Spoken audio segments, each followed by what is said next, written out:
शोर डालता है नहीं।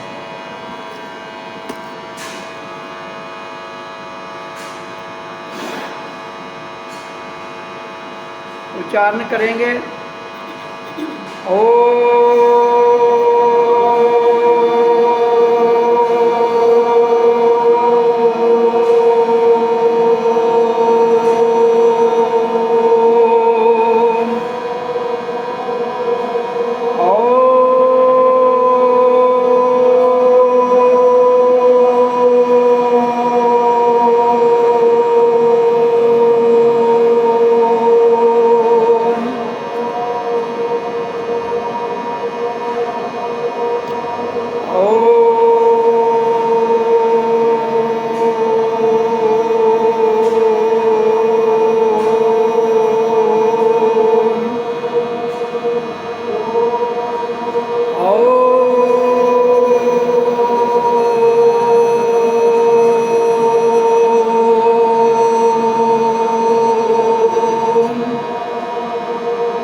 ओम ओम ओम। शांत। अब ध्यान में जाओ, ध्यान में बैठो साथ।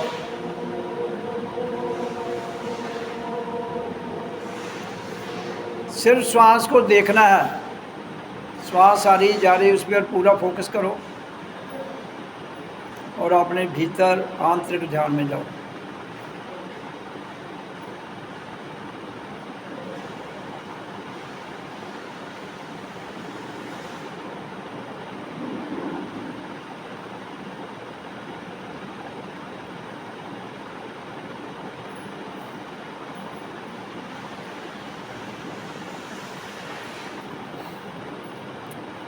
हमें स्वयं से मिलना है, स्वयं से सत्य तक का ही ध्यान होता है। स्वयं के बिना किसी को भी मिलने की आवश्यकता नहीं है। जो स्वयं को मिल लेता है, जो स्वयं से बात कर लेता है, जो स्वयं को जान लेता है, जो स्वयं में ठहर जाता है, जो स्वयं को पढ़ लेता है, जो स्वयं को जान लेता है, वही सत्य है। स्वयं को जान जाएंगे तो सत्य तक चले जाएंगे। इसलिए स्वयं में ध्यान लगाइए।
स्वयं में ध्यान लगेगा तो प्रकाश होगा, अंधेरा अपने आप मिट जाएगा। स्वयं में ध्यान लगेगा तो ज्ञान आएगा। स्वयं में ही सब कुछ होता है। स्वयं के बिना कुछ भी नहीं है। स्वयं में ध्यान लगेगा तो स्वयं से ज्ञान हो जाएगा। ज्ञान प्रकाश का नाम है, अज्ञान अंधेरे का नाम है।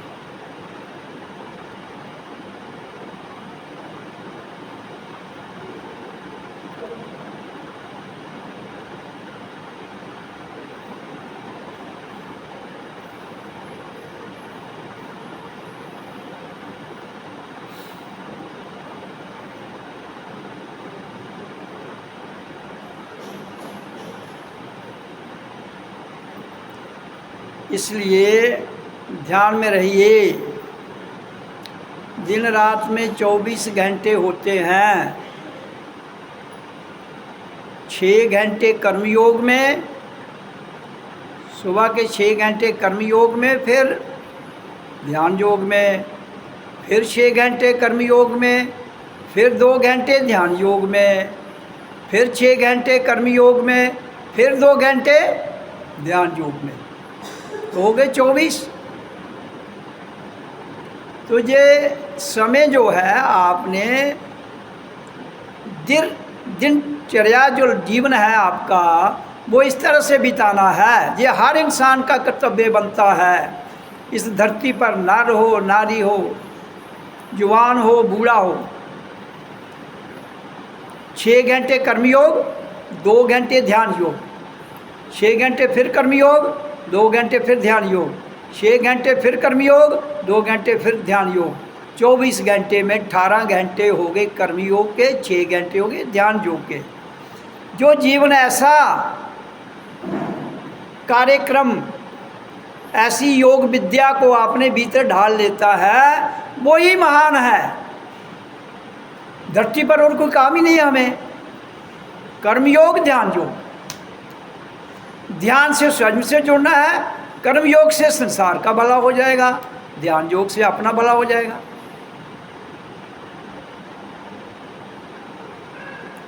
तो दोनों ही परोपकारी हैं, कर्मयोग भी और ध्यान योग भी। इसके बिना जितना भी कचरा है, बातों का हो, विचारों का हो, उसको फेंक दो। अगर कचरा ना फेंक पाए तो जीवन दुविधा में चला जाएगा,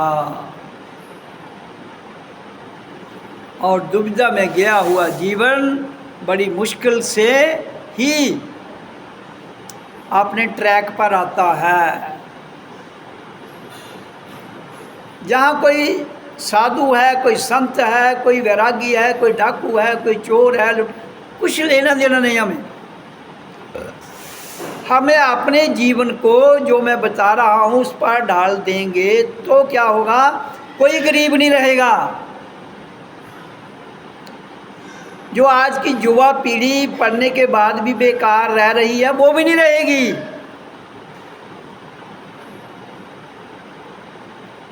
प्रैक्टिकल रूप में अगर हम 6 घंटे कर्मयोग, 2 घंटे ध्यान योग, फिर 6 घंटे कर्मयोग, फिर 2 घंटे ध्यान योग, फिर 6 घंटे कर्मयोग, फिर 2 घंटे ध्यान योग।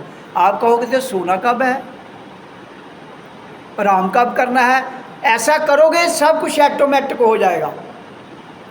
जो ऐसा करेगा उसका निद्रा भी पूरी हो जाएगी, उसका हर कार्य सिद्ध हो जाएगा।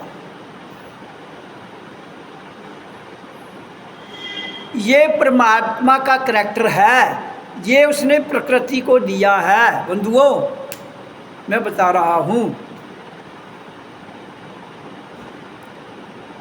तो वो समय निर्धारित करना, या तो हमारी गवर्नमेंट कर ले या स्वयं कर लो। अगर हमारी गवर्नमेंट को भी लोगों को सुखी करना है तो ये सीधा सा सिद्धांत है मेरा नहीं, हम सबका। मेरा कोई इंडिविजुअल नहीं है, हमारी पूरी भारत सरकार का ये कर्तव्य बनता है। मैं अपने सत्संग के इस मंच से अलानिया कह रहा हूँ, गरीबी को हटाना है, देश को समृद्ध बनाना है, देश को चरित्रवान बनाना है और देश को पूरी विश्व गुरु बनना है। तो 18 घंटे कर्मयोग, 6 घंटे ध्यान योग, उसके अलावा कुछ भी नहीं करना है, बातें बंद।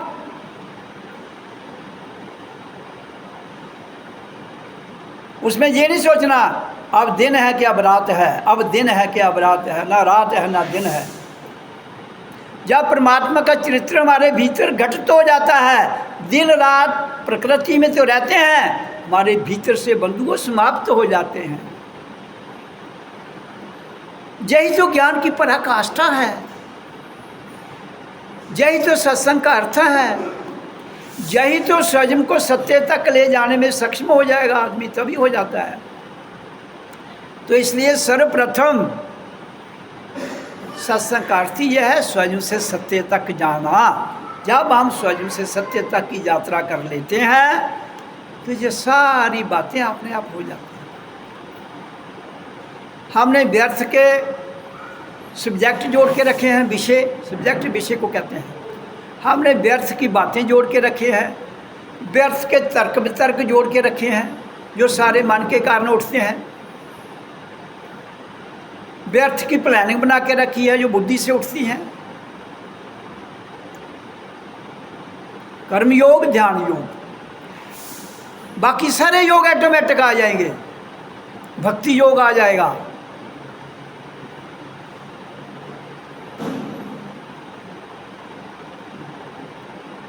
तो इसलिए ज्ञान योग आ जाएगा। हर प्रकार का योग आपके भीतर है। उभरता तभी है जब आप स्वयं में ठहर जाते हैं। उभरता तभी है जब स्वयं में ध्यान लगता है। उभरता तभी है जब स्वयं से बात करते हैं।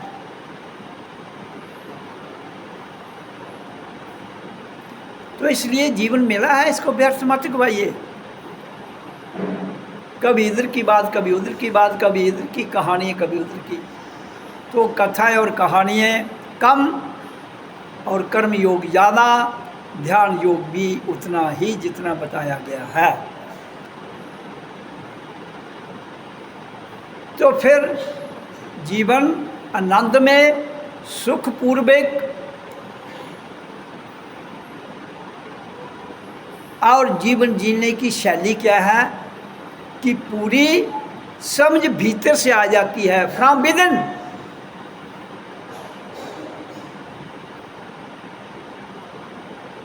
परमात्मा कोई व्यक्ति नहीं है, परमात्मा कोई मुजस्मा थोड़े है, वो एक ऊर्जा है, शक्ति। हाँ, मुजस्मा आपको मिला है शरीर, तो शक्ति शरीर में आ जाती है तो ये शक्तिमान हो जाते हैं। कौन? मन, बुद्धि, इंद्रियां, विषय, ज्ञान, ध्यान, उसकी शक्ति से। लेकिन अगर उसकी शक्ति को हम कर्म योग और ध्यान योग में लगाएंगे तो हम ठीक दिशा में यात्रा करते हुए अपने लक्ष्य तक, अपनी मंजिल तक, मोक्ष तक जीते जी जान लेंगे। तभी आप संसार के जितने भी ये पखंड हैं, संसार के जितने भी उधार पर लिए हुए शास्त्र हैं, उनसे निकल जाओगे।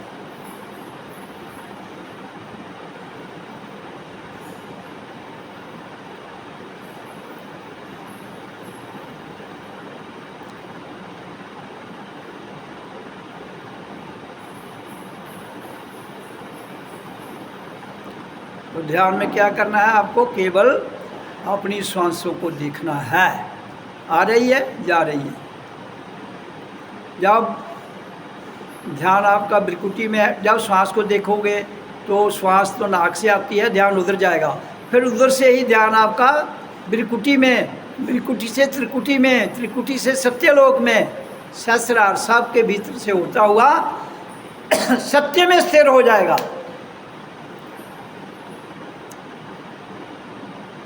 फिर दुनिया की कोई ताकत नहीं आपको गिरा सकती, कोई नहीं।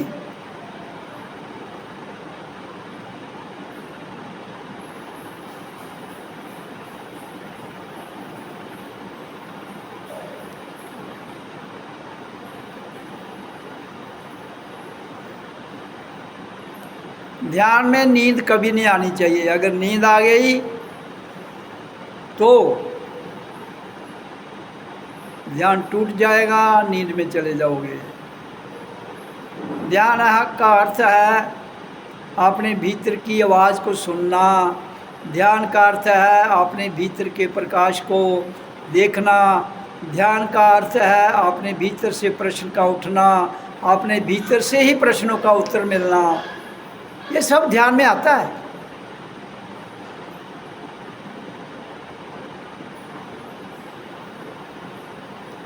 एकाग्रता, धारणा, ध्यान, समाधि, जब ये सब संयुक्त हो जाते हैं, united, we stand by W fall, तो संयम आता है, सहज भाव आता है। संयम, सहज भाव ही सबसे बड़ी शक्ति के रूप में हमारे भीतर परमात्मा का साक्षात स्वरूप है। जिसमें संयम आ गया, जिसमें सहज भाव आ गया,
और ध्यान में आपका कोई भी अंग नहीं हिलना चाहिए।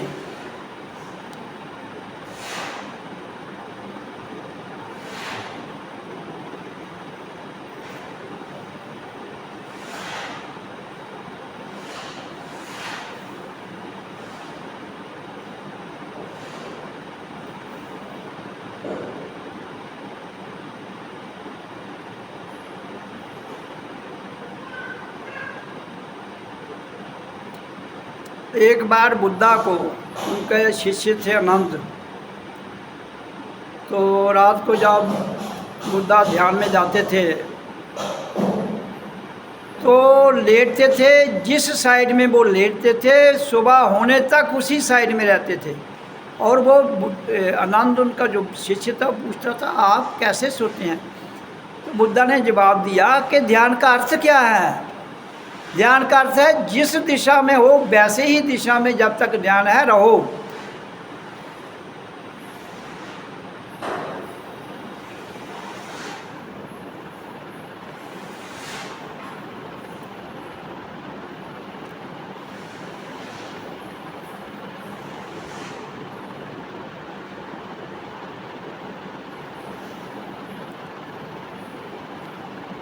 और ओम की ध्वनि ही एकाग्रता, ध्यान, श्वास क्रिया को संयम करना, समाधि, इन सब को यूनाइट करना इसका सर्वप्रथम कर्तव्य है।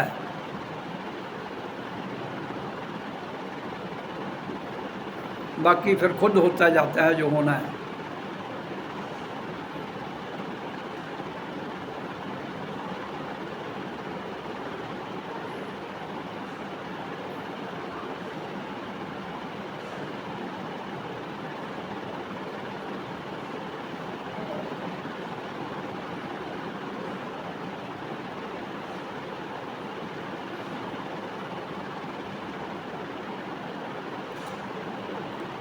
बात को समझने की बुद्धि पूर्ण रूप से तभी आती है जब हम अपने भीतर जाते हैं।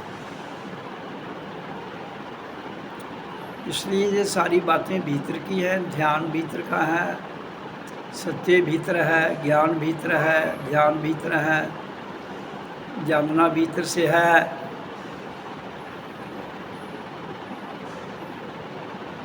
इसमें किसी दूसरे की चर्चा नहीं है, अपनी चर्चा है। हमारे पास मन है, बुद्धि है, दिमाग है, इंद्रियां हैं, उनके विषय हैं, शरीर है, मन है, चित्त है। इन सब का रस निकल जाए तो संयम भाव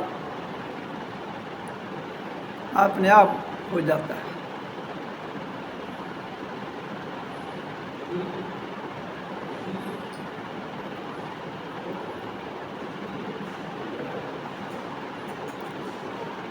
मानव जाति अपना जीवन बिल्कुल परमात्मा का नाम तो लेती ज़रूर है, लेकिन परमात्मा है क्या उसके बारे में अगर जान जाए तो यहाँ आनंद की वर्षा जो हो रही है उसकी अनुभूति हो जाए इनको।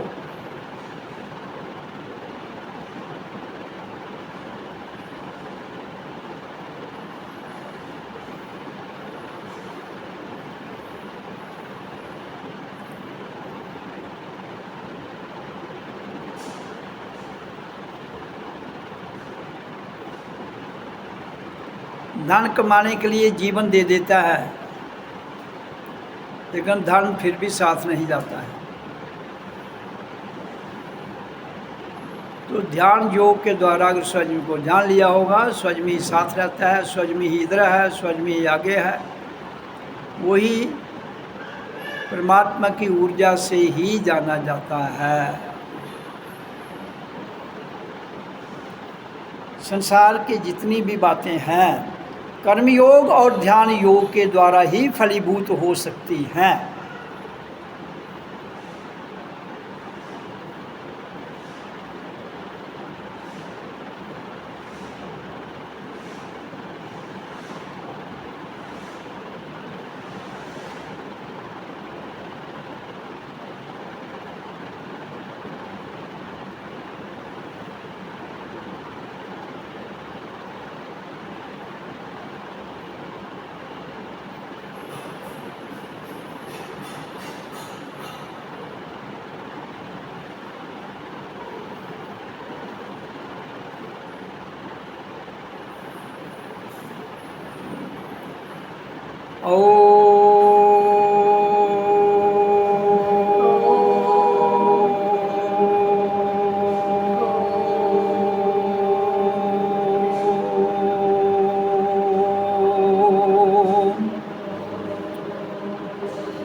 इस संसार में सुखी आनंद में रहना है तो ओम नाम का उच्चारण कहना है। इस देश में, इस विश्व में सुखी रहना है तो ओम नाम का उच्चारण कहना है।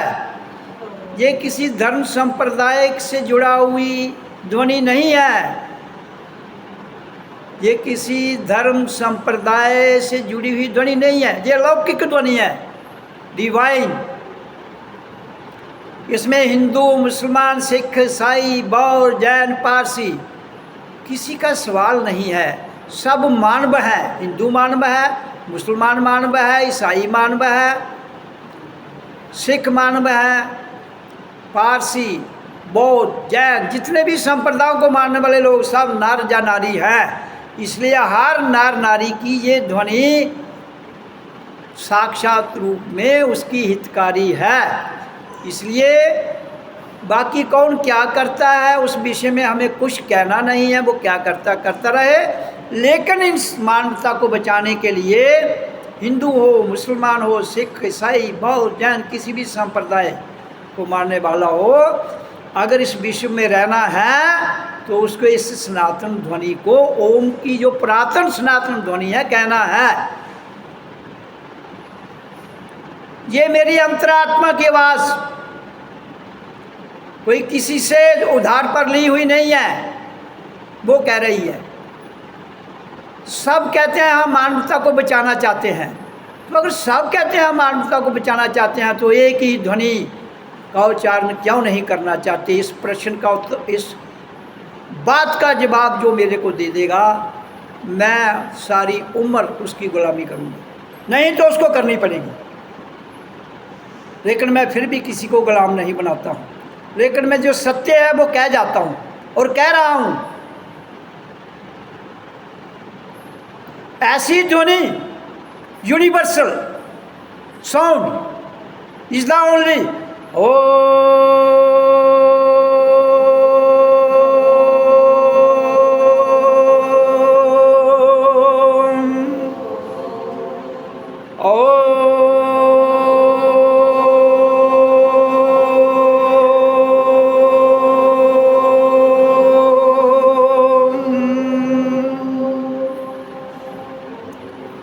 तो खोखले नडोरे छोड़ दो। मानवता को बचाने का अगर आपके अंतःकरण में कोई प्रेम है सच्चा, चाहे वो किसी भी धर्म को मानने वाला हो, उसको इसी आवाज़ के द्वारा ही अपने आप को जानना है। क्यों? ध्वनि, प्रकाश, प्राण वायु, प्राण शरीर और वाइब्रेशन, ये यूनिवर्सल है सारे, ये विश्व स्तर पर सबके लिए एक है। इसलिए संसार के ग्रंथ क्या कहते हैं, पंथ क्या कहते हैं, वो जो कहते हैं कहते रहे, लेकिन मानवता को बचाने के लिए केवल मात्र एक ही ध्वनि है। ओम कोई शब्द नहीं है, इट इज ए साउंड।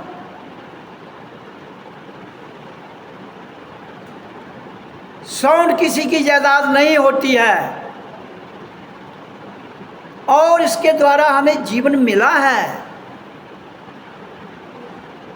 जिसके द्वारा जीवन मिला है वही सत्य है, और इसी के कहते हुए हम शरीर को छोड़ेंगे तो सदैव गतिशील रहेंगे। मैं यहाँ का ना धर्म मिटाने आया हूँ, लोगों के नाम बनाने आया हूँ, मैं केवल सत्य कहने आया हूँ। वो कहता हूँ, कहता रहूँगा, कहता था। तो 3 युग में, और धरती लोक और परलोक में और ब्रह्मांड में, आकाश लोक में एक ही ध्वनि गूंजती है। अपने भीतर सुनिए, अपने भीतर जाइए, उसको सुनिए, प्रकाश को देखिए। नर नारी कोई भेदभाव ना रखते हुए एक ही शुभ रूप है उसका।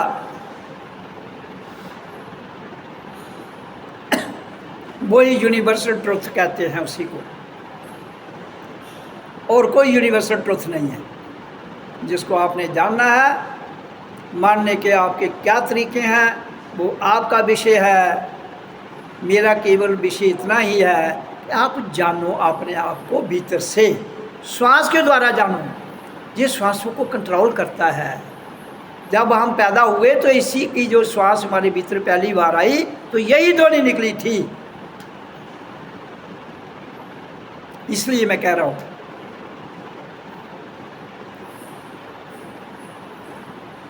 तो सत्य को अपनाइए। सत्य से ही शांति आती है, सत्य से ही समृद्धि आती है, सत्य से ही समाधि लगती है, सत्य से ही सत्य का पता चलता है।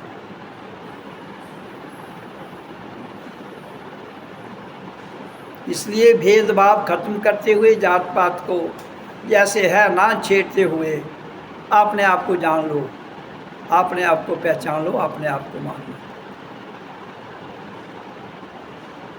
बाकी जीवन चलता था, चलता है, चलता रहेगा। तो जीवन जीने की कला उसी दिन आएगी जिस दिन तुम कर्मयोग और ध्यान योग जैसे यहाँ बताया गया है वैसे अपना जीवन प्रत्यक्ष में ढाल लोगे, वो कोई भी हो। तो यहाँ और थोड़ा सा डिटेल बता देता हूँ। कर्म योग का अर्थ क्या है? जो काम कर रहे हो उसमें पूरी तरह ढल जाओ, उसके साथ जुड़ जाओ। जो भी काम कर रहे हो आप, उसमें योग का अर्थ है, कर्मयोग का अर्थ उस कर्म करते हो उसमें लीन हो जाओ। और उसके बाद ध्यान योग का क्या अर्थ है? परमात्मा की ऊर्जा में लीन हो जाओ। कर्म में लीन होना, परमात्मा की ऊर्जा में लीन होना, यही तो इंसान का कर्तव्य है। सर्वप्रथम कर्तव्य और अंतिम कर्तव्य यही है। इसके अलावा और कोई कर्तव्य नहीं इसका। बाकी जो भी प्रकृति की बातें हैं, परमात्मा की सिद्धांत, वो अपने आप आपके पूरे होते जाएंगे। आपका जो भी सिस्टम है वो जिसको आप कहते हैं कि समर्पित, कर्मयोग में समर्पित, ध्यान योग में समर्पित हो जाइए। बाकी सब कुछ करने वाला कर देगा आपके भीतर से, लेकिन करना पड़ेगा। उसमें ये नहीं कह सकते हो आप नहीं 99% 1% बचाइए तो मैं करगा, फिर नहीं होगा। 100% आपको समर्पित अपने प्रति, मेरे प्रति नहीं,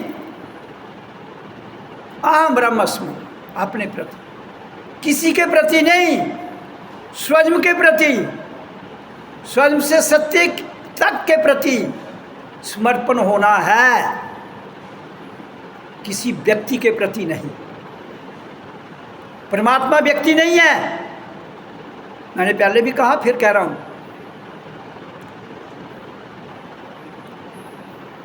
व्यक्ति जिसके पास शरीर है वो माध्यम जरूर हो सकता है आपका, वो माध्यम जरूर हो सकता है, लेकिन बात स्वयं से करनी है। जानना स्वयं को है। पूर्ण सर्वधर्मानि परित्यज्य माम एकम शरणं अहं त्वमेव सर्वपापे मोक्षयामि मा शुचा। हाँ, ऐसा करने के बाद अगर किसी की कामना, किसी की इच्छा पूरी नहीं होती तो फिर वो मेरे पास आ सकता है। कामना आपने उत्पन्न नहीं करनी है, जो आपके अंदर सदियों से होगी, कब से होगी, पूरी हो जाएगी।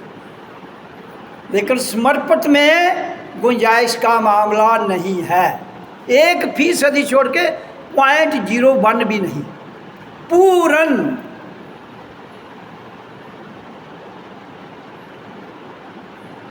तो ये है सत्संग जो मैंने आज आपको सुना दिया। तो हर बार सुनाता हूँ। ओम ओम ओम ओम ओम ओम ओम ओम ओम ओम ओम ओम।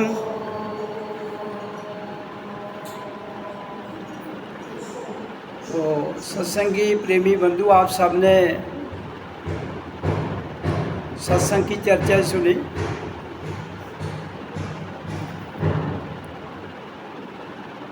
तो इसका सार क्या है? सबका, हर चीज़ का सार यही है।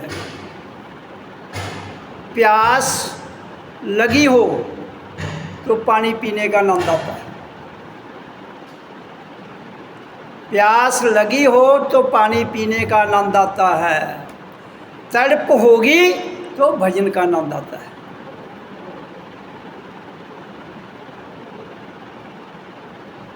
इसलिए किसके भीतर कितनी तड़प है, कितनी जिज्ञासा है, वो निर्भर करता है। बाकी जीवन चल रहा है, चलता रहेगा, ना रुका था ना रुकेगा।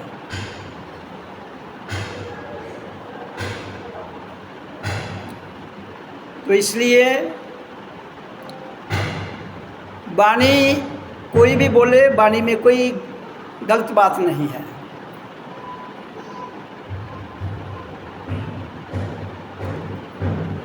लेकिन वाणी का जो गूढ़ रहस्य है, परमात्मा का जो गूढ़ रहस्य है उसको जाना कैसे जाए।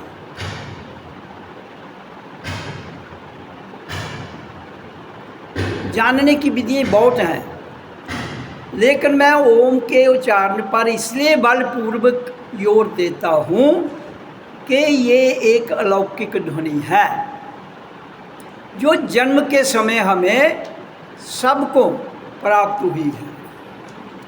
जब हम जिस मार्ग से उतरे हैं धरती पर, उस मार्ग से वापस नहीं जाएंगे तो टकराव होगा,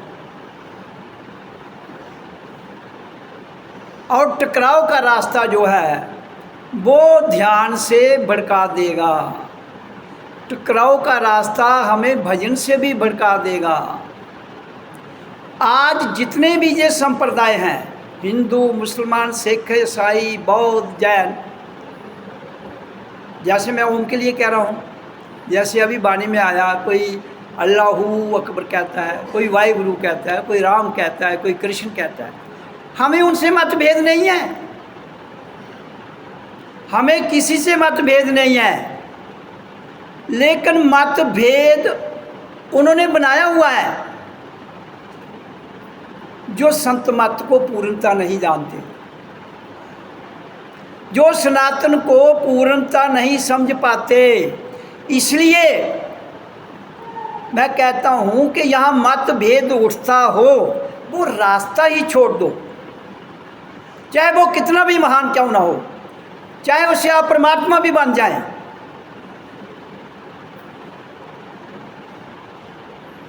रास्ता एक है मानवता के लिए, उसी पर चलना चाहिए है। जिस सीढ़ी से जीवात्मा आई है उसी सीढ़ी के द्वारा वापस जाए तो दुनिया में शांति, समृद्धि, खुशहाली, टकराव के रास्ते समाप्त होते हैं, झगड़े समाप्त होते हैं। इसलिए हम कहते हैं कि उच्चारण जरूर कीजिए। आगे आप अपने विचारों को, अपनी प्रथाओं को, अपनी क्रियाओं को, अपने रीति रिवाजों को कैसे चलाना चाहते हो, इस ध्वनि को उससे कुछ लेना देना नहीं है। इसकी अपनी एक अलौकिक यात्रा है, एक अलौकिक यात्रा। मैं कहता हूँ इसको करके तो देखिए, लेकिन प्यास जरूर होनी चाहिए। प्यास के बिना काम नहीं चलेगा, तड़प के बिना काम नहीं चलेगा। प्यास है तो पानी पीने का आनंद है, तड़प है तो भजन करने का आनंद है। ओ